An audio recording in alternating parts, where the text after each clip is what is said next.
Hey guys, this is the first interview I did with bassist Mike Levine, the bassist from Triumph, where he discusses why rock isn't as popular in the mainstream today as it once was, how the evolution of the business has contributed to the decline of rock's mainstream popularity, various aspects of rock history, and more.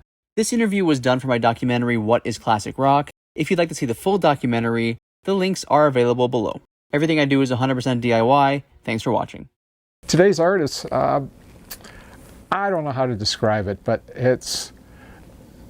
they don't understand, I don't think they understand anyway, the positioning of melody on their own without a lot of help. There's no need for them to be really good musicians if they happen to play, because you can hire other guys to do that for you. And singers, you have auto-tune. So, anybody could be, if you're good looking, could be a star in the studio, but it comes to live, they're not going to cut it. And that's part of the problem, is the acts that don't cut it live. They have no idea how to perform. They look like a bunch of slobs. And you need to have that separation so people look up to you and they respect you and that you're something different. It's just like a Broadway show, or or a great rock concert, or a great movie. It's like if nobody dressed up in a period piece in a movie, like the period piece was, it wouldn't be a period piece anymore. So it's not just music alone that makes a difference. It's everything else that goes around it. The record companies and the radio stations, really, they used to be the gatekeepers of music and the developers of music. And they were a partnership that sometimes wouldn't agree on everything. But that partnership would give artists the opportunity to actually expand their fan base, have their music listened to, and the opportunity for some longevity in the business. Today, it's like, all the same 5-10 producers, writers make all the records along with the artist. And if it's not a hit in 10 minutes, you're out the door. You don't have a deal anymore. So it's become, again, no artist development means you're not going to have any growth in the industry at all. And I think that at some point the industry is going to, maybe, if there still is an industry, wake up and actually do something about that. I think in today's world there's tons of room for a great hard rock band to actually break huge. I think there's a demand for it. They used to refer to hard rock bands and metal bands as cults, when they owned the world. But we were all in a cult, basically. We had a cult following of millions of people. Now, a cult to me is, cult following would be you have 12 of your best friends. That's a cult following. But the record industry always referred to the hard rock genre as a cult following, from a fan base point of view. So I think there's room for another cult following of millions of people liking hard rock. It's just somebody has to break out. There has to be a band that decides to go in, put in their 10,000 hours, learn their instruments, write great songs, and it'll be there, and put on a great show, and people will come. It has to happen, because there's nothing else to see out there. If you go, Motley Crue and all the bands that keep touring, they draw huge crowds everywhere. So I think there's tons of room for somebody to do it. You have to go out and you got to play, and you got to put in your time, and you have to have great songs and great talent. Mutt Lange, who were the world's greatest producers, created Def Leppard in Nashville. He changed country music. One guy. He changed the entire sound of country music. Now country, they got bigger shows than rock shows. They're the rock bands of the 80s, are now the country acts of today. They got the best shows, they got the best songs, they got the best musicians, they got the best records. As far as pop bands and rock bands, it's really hard. Everybody hates Nickelback, but I always loved Nickelback because they were a rock band. They've had guitar solos, they had good musicianship. Their songs were really good. Just because everybody hated them, because they sold millions of records, and for no other reason. So the fans certainly liked them, as far as I can tell. And I think because nobody else was doing what they were doing, they stood out. The roots of all music certainly goes back to the classics. and the classical composers. They were the ones that really developed what we know now as melody and arrangement and dynamics. The following that, I guess for rock and roll, there was influence. Obviously, when you look at bands like even Zepp or certainly Yes, very classically influenced, and that's important because it created a whole new tonal value. Oral, I guess, is a better word, and it opened rock fans' ears to that style of music, the classical music. Of course, the blues influenced everybody in the rock and roll, without question. It gave the electric guitar with distortion a blues feel. It gave Eric Clapton the ability to hit a note and make it sing. And it gave all the vocalists something to work from.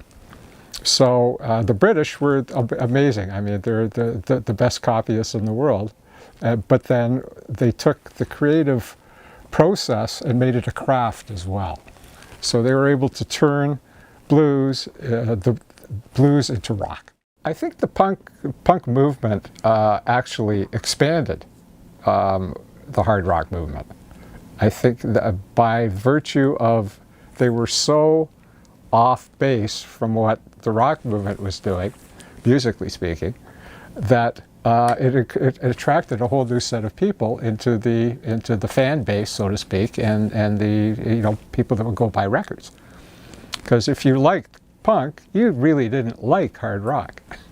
So I think it was a very valuable addition to the musical scene because there was room for it. What was it about the difference from hard rock and punk? Like, what distinguished punk from hard rock, essentially? I think the major difference are the songs and the musicianship. Like, you could not be able to play very well and play in a punk band. If you knew 3 chords, you were away to the races if you were a guitar player. And pretty much a lot of those guys, that's all they did. But they were angry. That was I think for me anyway, the overall thesis of punk was anger. You look at some of the bands, their lyrics were basically, I'm mad about this and I hate this and I don't want this. So they were like a movement that for the dissatisfied. How did Triumph begin? Well, my father was a musician. He played in the Toronto Symphony. He played stand-up bass, and was also a jazz guy. So I was at home. I was always exposed to all kinds of different music, which was kind of cool. And my sister was maybe a year and a half older than me, so she had Little Richard 78s, Good Golly Miss Molly, and stuff like that. And then I never really got into the music at all until 45s came out, and then I used to go buy them every day if I could. But in high school, started a band, and there was very few bands back then anyway. We're talking a long time ago. So we had, I don't know how many, 4 guitar players, 5 guitar players, a drummer, no bass player, and a keyboard player. So we got rid of a couple of guitar players, and I ended up being the 3rd guitar player, and everybody came to me and said, Mike, we need a bass player, so since your dad plays bass, then you're it. So off to the music store to buy a bass and an amp, which was kind of hilarious. But Barry Keane was the drummer, Barry's Cordy Lightfoot's drummer for all these years and a big studio guy, and Paul Gross was a guitar player who started Phase One Studios. So a lot of us have done, and I'm whoever I am, and so a lot of us out of that little high school band did okay. But started to get serious about it, I guess, after high school, and started playing in rhythm and blues bands, because that's really what's in Toronto back then. You were either kind of a rock pop Beatles guy or a Rolling Stones Memphis type guy.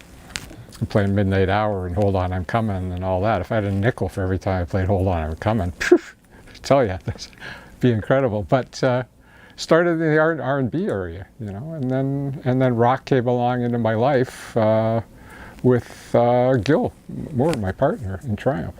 He had a kind of a high school band that played high schools, and he asked me to fill in He was in between bass players, and I was doing jingles then. And I said, no, I can't do it, I can't do it. And he said, oh, come on, it's only for 3 weeks or whatever. You know all the songs, it'll be easy. So I said, oh, okay. And then I started to get the bug of playing again, and it was kind of fun. We had a great guitar player in that band named Freddie Keeler, who was one of the original great guys in Toronto. Him and Dominic Triano and Joey Michelon, sorry. Anyway, so finally, after maybe 6-8 months of that, I said to Gil, if you want to be serious, why don't we start a real band instead of this stuff? So, which we did. We kind of disbanded the high school band and went and got a record deal with Attic Records. Certainly in the early days, it was mainly British bands that were imported into America. They were the ones that were the originators. Then it grew into, when the record companies realized how much money there was in this, they started signing American acts. And while they were signing Janis Joplin, I don't think we had a rock band in Canada. It didn't really exist. I think because there was no recording scene here. There wasn't any record companies. There was just distributors. Probably Duff Roman was the first guy to start recording acts here, David Clayton Thomas and Little Caesar and the Consuls in the 60s. But there was no real outlet. Radio didn't play them really. There was a couple of hits, but there was no album radio stations here either. There was no WNEW or a KSAN in San Francisco that played all this unique new stuff. As the clock ticked forward, there was more Canadian bands that got into rock. So you had, if you want to call the Guess Who a rock band, certainly they were one of the originators. Then, from a real rock perspective and not a top 40 singles type perspective, I suppose Rush was, probably the earliest originator. Then came Triumph, and then came Heart, and then came Loverboy, and then came God knows who, Toronto, and all these bands. All of a sudden there was a vibrant recording scene because people were making money off music. But from a rock perspective, like a hard rock perspective, which was kind of my life, Rush was kind of the originators. I mean, we followed in their shoes as Triumph because they opened all the doors. So, they opened the door this much and we drove 5 semis through it because we just wouldn't take no for an answer from anybody. And there was a time, I think it was in the 82, 83 time, where on American rock radio, the top 5 records were all Canadian, top 5 albums. So I don't think Canadian bands are overlooked in the whole classic rock kind of idiom. I think it's radio stations perhaps overlook them sometimes, but the good classic rock stations pick up the songs from that time period and beat the heck out of them on air. That's a pretty good position to be in, being that we're a 5% market, basically. So 5 out of every 100 records that get airplay should come from Canada when you think about America. So we got our fair share, but it was a lot of work.